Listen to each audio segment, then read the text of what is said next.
Gotta open the lens. Or you can't. Let's try it. Let's just do the whole video like this. Hi everyone! Welcome back to the channel. I'm Kris. I'm waving at you right now. Alright. I wasn't waving. That was a lie. I was lying to you. It was funny. Okay. Why can't I move? Okay, now I can. Alright, now I can float. See that? I'm dancing. I'm dancing. What are you doing back there? I'm going to run you over. So this is another episode from Free History. Sybil Ludington, the female Paul Revere of the American Revolution. I have no idea who this madam is, but let's get into it. Galloping through the stormy night with the piercing early spring wind at her back, 16-year-old Sybil Ludington drove her steed forward on the path to immortality. She knew the rough roads well, riding without concern for her own safety, fending off at least one highwayman with her father's musket on the way. As she passed each homestead on her arduous late-night odyssey, she shouted, "The British are burning Danbury! Muster at Ludington's at daybreak!" The men of her father's militia sprang into action, grabbing their coats, powder horns, and muskets before mounting their steeds and, following Sybil's warning, rallying at the Ludington house. The troops formed their unit in time to inflict significant casualties on the retreating British forces. The story of a brave 16-year-old girl thundering through the New England countryside to rally patriots to fight for freedom as she battles the inclement weather, avoids British patrols, and defends herself from highwaymen sounds like a scene straight out of Homer's Odyssey. But is it true? That's what we'll try to figure out today. Welcome to America's Forgotten Founders, where we will look at people whose contributions to the American Revolution, whether on the battlefield, in the halls of power, or on the home front, have been all but forgotten by the annals of history. Before we dive into today's story, we want to provide a disclaimer. The story we're about to tell goes beyond the usual bounds of our timeline. However, we believe it's important to examine the central role myth-making has played in shaping our collective memory of the Revolutionary era. Our goal is to explain the myth of Sybil Ludington and her semi-legendary feats, deconstruct them, contextualize them, and talk about the potential dangers that are inherent in national myth-making. With that out of the way, let's begin. We know very little about Sybil's early life. In fact, we're not even sure how to spell her name correctly. Across many different sources, it's spelled S-Y-B-I-L, or C-Y-B-A-L, or S-E-B-I-L, or even S-Y-B-I-L-L-E. On her tombstone, it's spelled S-I-B-B-E-L. We're going to go with the spelling S-Y-B-I-L for Sybil, since that's how she's most widely known. We do know, however, her birth date. She was born on April 5th, 1761, in Fredericksburg, New York, to Henry and Abigail Ludington, the first of 12 children. The family relocated when Sybil was just 1 year old to Dutchess County, New York, where her father owned and operated a grain mill. Real fast. If you're an American or because I'm pretty sure this is not going to get the views that my other videos would get, but if you're American or even not and you have interest in the American Revolution, have you ever heard of her? I have not. I'm curious to know if you have, because if you have, maybe it's just a region thing. Like here in the Midwest, clearly she's not going to carry the name that a Paul Revere would have, and then the other guy who was with Paul Revere who actually rode further and told more people and stuff like that. But the Paul Revere story gets what is the word? Mythologized? Just Do you know what word I'm trying to say? That word. You got it. About Paul Revere. But I'm sure that, I guess, damn, I didn't do anything. I guess it would be, I don't know. I don't know. Have you ever heard of her, though? I haven't. Ow. Though that's all we know about her childhood, we can assume Sybil likely had a traditional upbringing for a girl befitting her age and station. She likely helped her mother raise her 11 siblings and learned how to spin, weave, cook, and clean while playing games, just like any other child, but that's all speculation. On the evening of April 26, 1777, when Sybil was just 16, the Ludington family was preparing to go to sleep when a messenger burst into the house bringing disturbing news to her father, a colonel in the colonial militia. British forces under the command of Royal Governor William Tryon had launched a brutal assault on Danbury, Connecticut, which was the regional logistics hub for the militia. Even though the colonel certainly would have rallied his forces to protect their weapons, powder, and food stores, this matter was even more pressing for another reason. The town of Danbury itself was burning. What began as a routine search and seizure raid by British forces soon spiraled out of control as the British troops got drunk and began plundering the town. Several private homes were put to the torch, and the citizens fled into the countryside. I'm sorry, just an odd observation. So she's hugging this guy. Clearly the other arm would be around. Whose hand is this? Is that the husband trying to, like, push her away? It's just a painting. I understand it's not important, Kris, but it's a paranormal painting. The colonel not only had to protect his supplies, but his people as well. What supposedly happened next is unclear. Either Colonel Ludington instructed Sybil to rouse his dispersed militia, or Sybil set off on her own accord. Regardless, Sybil rode through the night and the pouring rain, helping her father assemble his unit to attack the British forces. Reportedly, she even fended off a bandit with her father's musket before returning home after a 40-mile journey, shaking, cold, and exhausted from her ordeal. Her ride was almost 3 times the length of Paul Revere's famous midnight ride. Wow. While Colonel Ludington and his men were too late to save Danbury, they nonetheless exacted their vengeance on the disorganized and drunk British column as they withdrew from the area after the Battle of Ridgefield. And that's all we know about Sybil during this time frame. Any role she later played in the Revolution, if any, is unknown. Her father received praise from many revolutionary leaders, such as Alexander Hamilton, for his role in harassing the British column. "I congratulate you on the Danbury expedition. The stores destroyed have been purchased at a pretty high price for the enemy." Around the same time, some sources claim Sybil received letters of congratulations from George Washington and General Rochambeau, the commander of the French forces in North America, for her daring and certainly dangerous ride. Modern historians... Why would Rochambeau? He wasn't here yet, right? Well, this could have been after the war.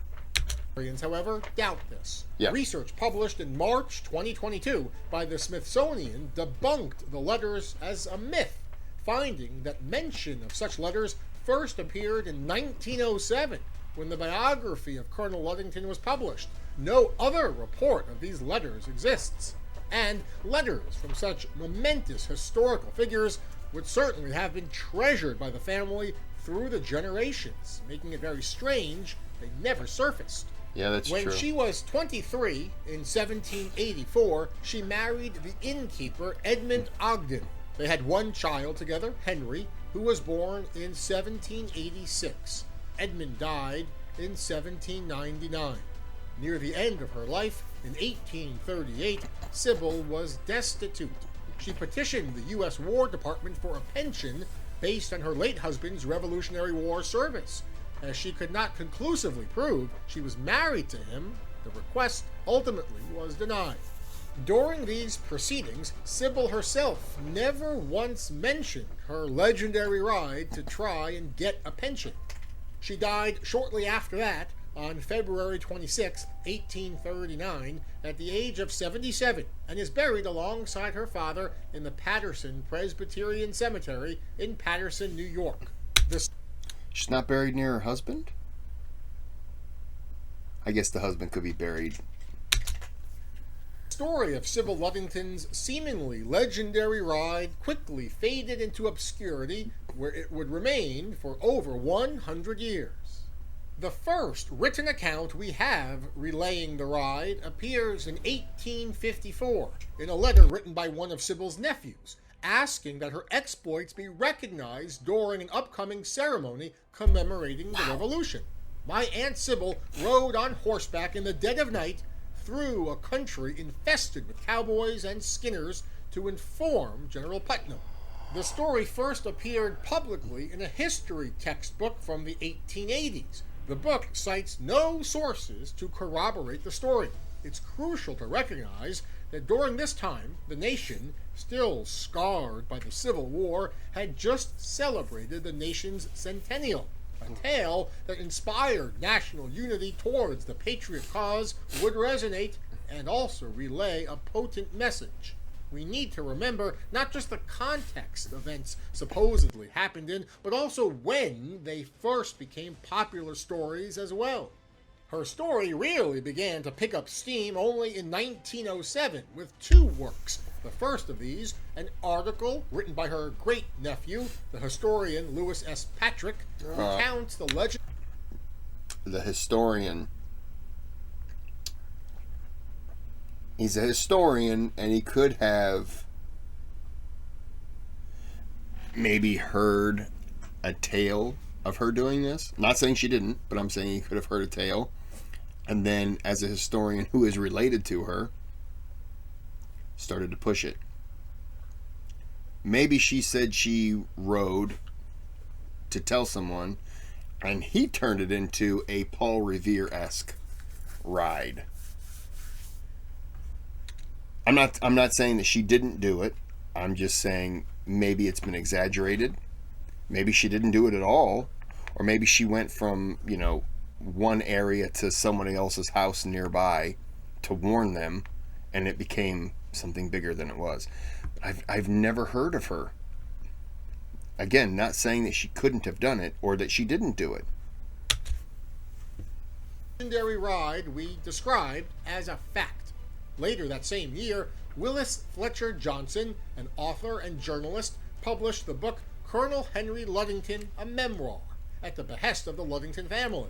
This is the work where her ride begins to take on mythical proportions. One who even now rides from Carmel to Cold Spring will find rugged and dangerous roads with lonely stretches. Imagination only can picture what it was a century and a quarter ago, on a dark night, with reckless bands of cowboys and skinners abroad in the land. But the child performed her task, clinging to a man's saddle and guiding her steed with only a hempen halter as she rode through the night, bearing the news of the sack of Danbury. There is no extravagance in comparing her ride with that of Paul Revere and its midnight message, nor was her errand less efficient than his. By daybreak, thanks to her daring, nearly the whole regiment was mustered before her father's house in Fredericksburg. The honors and accolades would begin pouring in shortly after that, cementing her story in the psyche of many Americans. In 1934, the state of New York started installing historical markers along Ludington's supposed route. Remember that this was less than 15 years after women gained the right to vote in 1920. Many previously anti-suffragette politicians and officials wanted to appear receptive and understanding to their new constituents. One way they could do so was by recognizing the forgotten contributions of this heroic female patriot. In 1940, a poem was written about her supposed exploits. Up there, soldier, you're needed. Come, the British are marching. And then the drum of her horse's feet as she rode apace to bring more men to the meeting place. Again, keep in mind the context. The first American peacetime draft was instituted on September 16, 1940, by President Franklin Delano Roosevelt. The poem serves as a way to inspire patriotism in the men being enlisted and also shame them. Look, soldier, at the patriotic act of your predecessor, a woman. Do you really want to be outdone by a woman? Do your duty. Sybil's memory continued after the fall of the Third Reich and the rise of the Iron Curtain. The Daughters of the American Revolution commissioned the renowned sculptor Anna Hyatt Huntington to create a large statue of Ludington near Carmel, New York in 1961, as well as other smaller sculptures. During the bicentennial celebration of the Revolution in 1975, she was, after public outcry, honored with a postage stamp in the series Contributors to the Cause. In the last decade as well, she's had a movie and documentary produced about her life and her seemingly legendary exploits. The story also spread all this time in less dramatic ways too. A newspaper article in the Poughkeepsie Journal from 1961 highlighted her story to residents. Perhaps if these writers had looked at the new statue of Sybil first, they would have taken a different slant, that the young Hudson Valley girl was no Revere imitation, but rather a person in her own right, a teenage tomboy with plenty of the spirit and courage which has made this country great. But finally, we arrive at the elephant in the room. Is her story true? While we'll never know for sure, the historical consensus is that it is not. This belief is based on several factors, many of which we mentioned earlier. The first account only materialized in 1854, and that came from a relative. This 1880 history textbook, as well as the article and book from 1907, give no sources other than family history. Her story gained traction when many leading intellectuals, politicians, and officials, in an era when men still dominated those professions, sought to appear more in touch with women.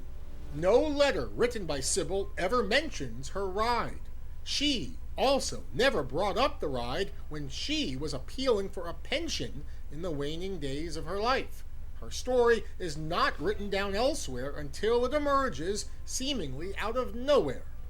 In the prologue to this series, we talked about how women were marginalized in colonial society and subordinated to men. This marginalization, coupled with their exclusion from the official historical record, gives us little concrete information about the lives of but a few women. Not all the women were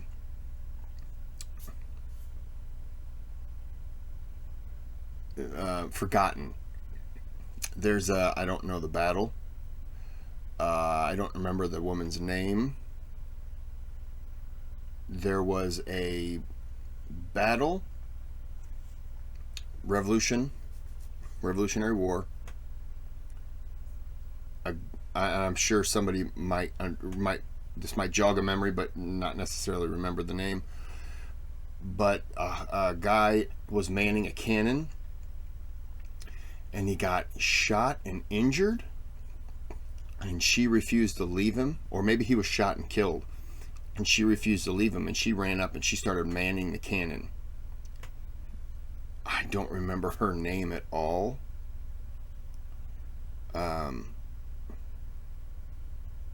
After the video, I'll try to look that up. Incredible women, to be sure, but women who have largely been overshadowed by their husbands in the historical memory. They're remembered as a mere sideshow, a complementary attraction standing beside their legendary husband.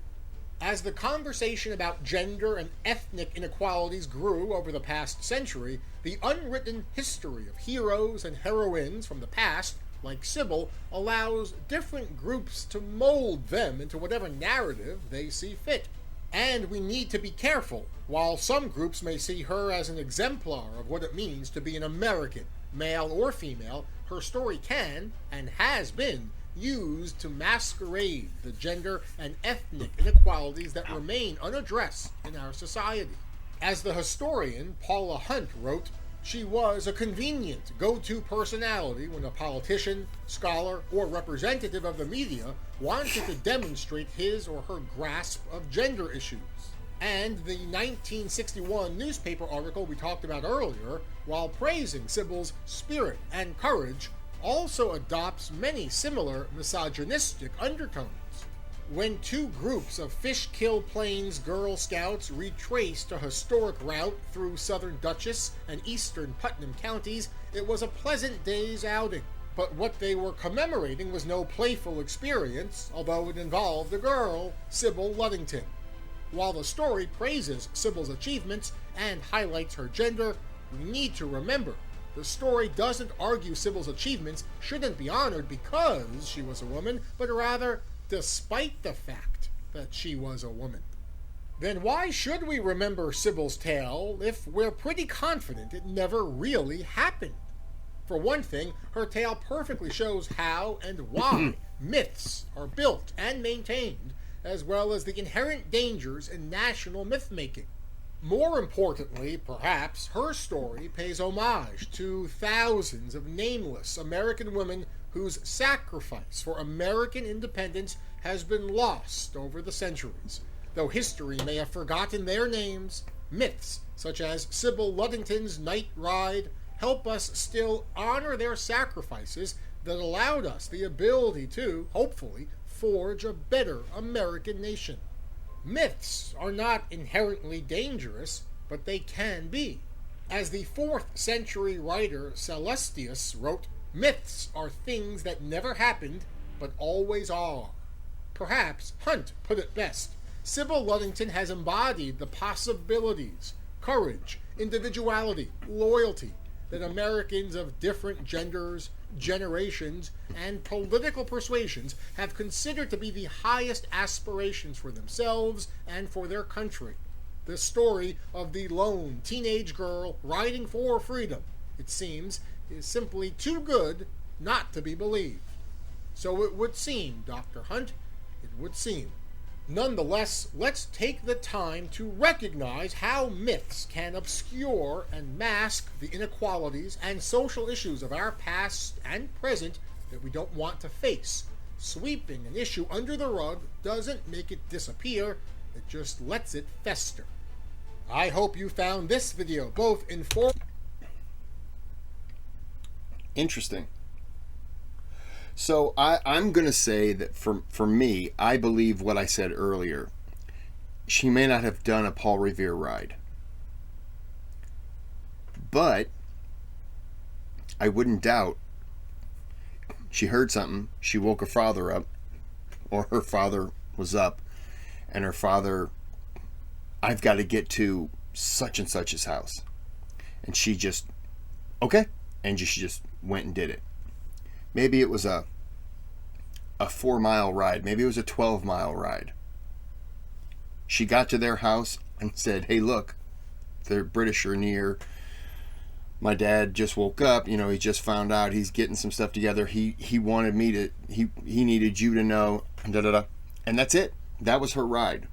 And she went back home. So maybe she did it, but it's not remembered as some grand thing because she didn't think that it was. Maybe it was just her doing maybe what she was told if she was a tomboy kind of person.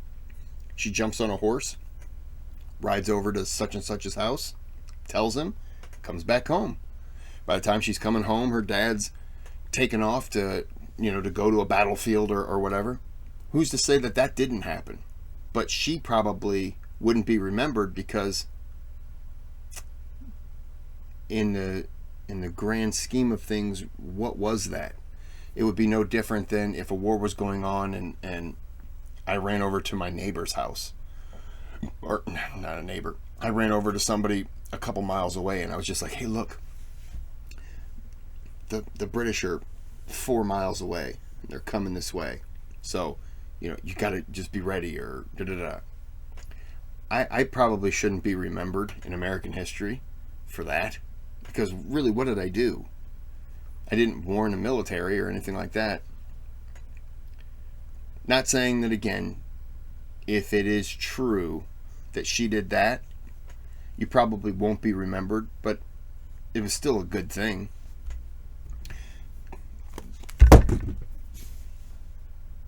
I didn't drop my phone, but if I did, I'm going to pick it up right now.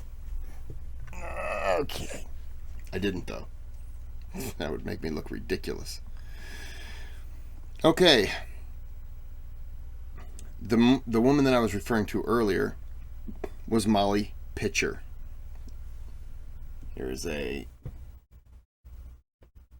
That's a terribly out of picture. And then there's another thing underneath, Mary Hayes. But anyways, Molly Pitcher, okay. Molly Pitcher is a nickname given to a woman who fought in the American Revolutionary War. She is often identified as Mary Ludwig Hayes, which is that Mary Hayes, who fought in the Battle of Monmouth, June 1778.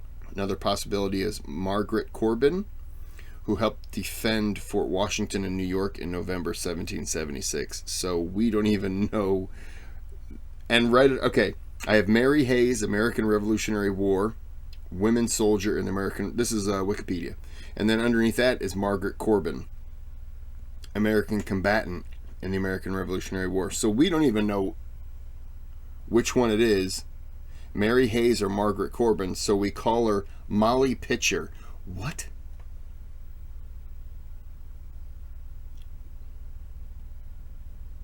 Okay. Well, if she did, it wasn't a big one. But look, Paul Revere is remembered for his ride, and there were 2 of them. And Paul Revere did like a nothing, like 40 miles, compared to the other guy doing like 100, 120. I don't even remember who it was. You know what? Since we've got this here, we're going to look it up. Who was the other guy with Paul Revere? He wasn't with him.